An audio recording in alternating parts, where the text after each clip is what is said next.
Teman-teman, pada video sebelumnya kita sudah belajar dasar perencanaan transportasi yang intinya kita perlu ada suatu produk ketika kita membangun suatu wilayah, karena jika kita tidak punya produk maka penyediaan fasilitas jalan, jaringan kereta api, jaringan kapal laut dan lain sebagainya itu kurang memberi manfaat ekonomi gitu ya. Tapi kalau kita punya produk yang meningkatkan perekonomian, maka kita fasilitas transportasi kita akan memberi manfaat untuk kita masyarakat. Itu yang pertama untuk perencanaan transportasi.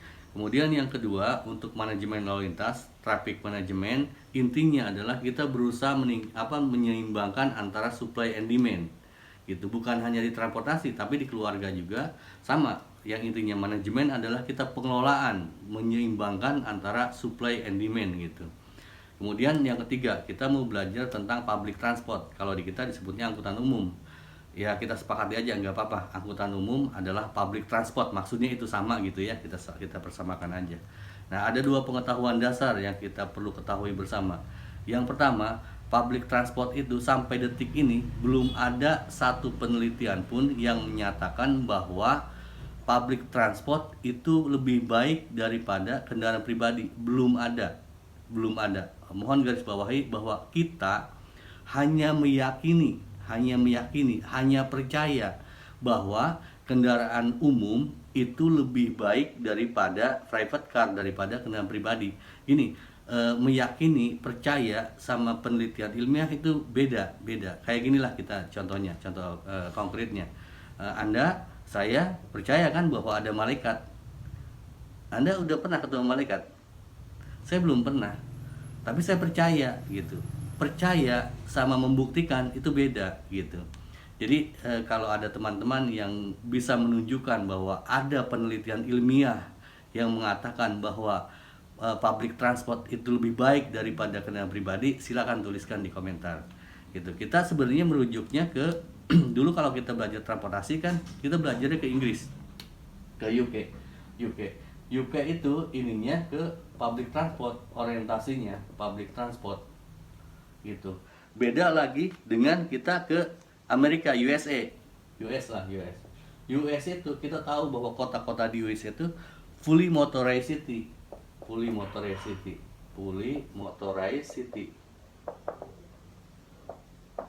Itu perbedaannya US sama UK perbedaannya. Kalau di Amerika itu berorientasi ke private cars gitu, Kalau UK itu ke public transport gitu. Kita ahli-ahli transportasi kita banyak belajarnya ke UK gitu. Itulah kenapa kita banyak yang mempropagandakan angkutan umum, public transport.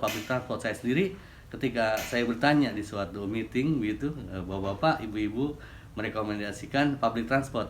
Coba di antara bapak-bapak, ibu-ibu yang datang ke sini pakai public transport siapa? Gitu. Saya berdasarkan beberapa kali saya survei, saya tanya, kira-kira dari 40 orang itu paling cuma 5 yang pakai kendaraan umum. Mayoritas kita tuh pakai motor atau pakai mobil, kendaraan pribadi. Alasannya banyak, ya karena kalau dihitung-hitung saya lebih mahal Pak kalau pakai public transport. Ya kalau kita tanya lagi, kenapa kalau menurut Anda lebih mahal pakai public transport, Anda merekomendasikan public transport? Why? Kenapa? Question gitu. Saya sendiri sangat berhati-hati ketika merekomendasikan atau mengusulkan public transport, ketika saya sendiri enggak boleh begitu gitu. Kalau kita mengorientasikan public transport, kita sendiri harus pakai dong, kita beri contoh gitu. Itu pendapat saya, silakan koreksi kalau saya keliru. Dan ini dasarnya. Dan kalau kita melihat kota-kota di UK, kota-kota di UK sama di US, macetnya sama. Padahal UK itu orientasinya ke public transport. US ke motor, mau ke mobil. Kalau motor dingin di mereka, banyak kan ke mobil kan. Dan kota-kota di US memang macet, tapi macetnya mereka dengan macetnya kita beda. Macetnya mereka lebih teratur daripada kita. Kalau kita kan semrawut kan gitu. Macetnya di mereka tuh kayak gini, kalau macetnya di kita itu begini, mungkin begitu kali seperti inilah gitu kira-kira. Itu yang perlu kita sadari perbedaannya gitu. Kemudian posisi kita Indonesia itu di mana? Indah itu di sini nih, Indah Indonesia itu antara fully motorized city dan public transport. Di satu sisi kadang-kadang kita mengedepankan public transport, kayak di Jakarta kan ada busway gitu. Kita kan ininya belajar ke Bogota. Di Bogota itu untuk bikin busway itu sampai kayak perang gitu. Di kita juga sama. Ketika mengedepankan misalnya Damri, wah itu banyak angkot yang pada demo. Ketika ini kita angkot, ya susah juga kita ini kan, akhirnya kita pada beli motor gitu kan. Itu romantikanya gitu. Tapi intinya kita dalam posisi pertengahan. Kita memang setengah kesini ngambil kesini, setengah ngambil kesini. Gitu. Itulah kenapa jalan-jalan di kita kadang ada busway-nya, kadang diprioritaskan motor. Nah, kalau di mereka di UK itu jelas kan, yang di ini kan yang diprioritaskan tuh prioritas bus priority. Kalau di kita itu yang diprioritaskan tuh apa? Motor. Buktinya ada RHK, ruang henti khusus. Kan kalau di simpang-simpang itu ada ruang henti khusus ini untuk sepeda motor. Gitu. Jadi siapa yang diprioritaskan? Motor. Dalam case ini kita memprioritaskan sepeda motor gitu. Jadi kita tidak full seperti US, full seperti UK, tidak. Kita tuh adanya di tengah-tengah. Kadang memprioritaskan bus, kendaraan umum, kadang memprioritaskan kendaraan pribadi gitu. Kadang memprioritaskan motor, tergantung kebutuhan. Itu kita karakter kita seperti itu kira-kira, untuk teman-teman ketahui bersama gitu. Itu yang pertama. Jadi perlu teman-teman ketahui bahwa kita memang belum ada dasarnya bahwa public transport itu lebih baik daripada kendaraan pribadi. Itu yang pertama. Yang kedua, pengetahuan yang kedua ini kita hapus ya, supaya teman-teman bisa tahu dan paham gitu ya. Yang kedua adalah ketika kita membangun sebuah jaringan, katakanlah jaringan jalan. Ini katakanlah lebarnya 8 meter gitu, 8 meter, anggap aja contoh gitu. Ketika membangun jaringan jalan, apakah semua orang bisa pakai? Yang bisa pakai siapa? Ya jelas, yang punya mobil, yang punya motor, artinya mereka atau kita yang punya kendaraan kan, yang bisa memakai fasilitas ini gitu. Terus yang nggak punya kendaraan ngapain gitu? Teman-teman mungkin pernah dengar cerita bahwa kita jalan-jalan kita banyak yang dipakai oleh ibu-ibu, bapak-bapak di kampung gitu, jalannya udah bagus, udah diaspal. Buat apa? Buat jemur padi. Kenapa? Karena mereka nggak punya kendaraan. Nah, saya buat apaan Pak? Buat jemur padi di aspal itu saya tahu itu lebih cepat kering loh, gitu. Jadi apa inti yang kita berupaya sampaikan di sini? Ketika kita membangun suatu fasilitas jalan, itu jangan hanya berorientasi kepada yang punya kendaraan aja. Yang nggak punya kendaraan gimana? Jadi mereka dikasih public transport. Ini public transport, sehingga yang punya rumah di sini di mana lah gitu, yang nggak punya kendaraan tapi jalannya udah ada, dia bisa naik ke public transport gitu. Itulah inti pelajaran yang pemahaman yang kedua.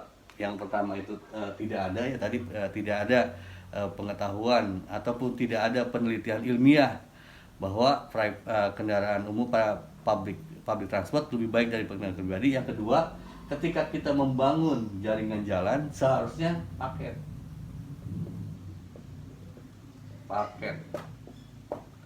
harus paket apa? Paket jalan dan public transportnya. Supaya apa? Supaya semua orang bisa pakai gitu.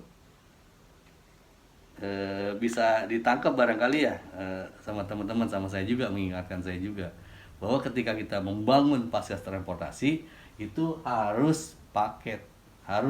Kenapa? Karena nggak semua mampu. Fungsi filosofis transportasi adalah meningkatkan perekonomian. Siapa yang ditingkatkan? Yang nggak mampu. Bagaimana mungkin dia bisa meningkat kalau dia nggak punya sarananya gitu.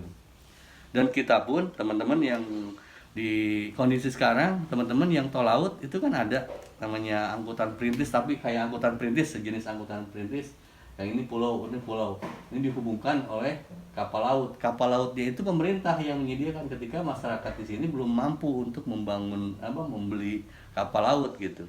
Kalau saya dulu waktu di Batam Rempang Galang gitu, itu dihubungkan dengan jembatan. Terus ada bus Damri dulu saya tahun 2000 saya masih ngerasain angkutan perintis di Damri. Kalau di Jawa sini saya udah nggak ngerasain angkutan perintis. Mungkin dianggapnya di Jawa itu udah kaya kali. Kalau di Batam saya sempat ngerasain gitu. Jadi saya naik Damri misalnya dari Batam, Rempang, Galang, keliling gitu. Ketika saya mau bayar itu konektornya ya terserah Pak, mau bayar silakan, nggak silakan. Karena memang angkutan perintis gitu.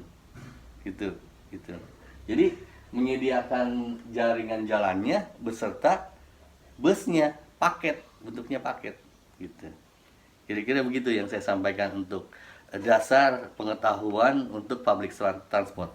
Yang satu, kita dalam posisi tengah-tengah antara US dan UK. Kita itu tidak memprioritaskan angkutan umum, tidak memprioritaskan kendaraan pribadi, tidak. Kita di tengah, kadang memprioritaskan kendaraan pribadi, kadang memprioritaskan angkutan umum gitu.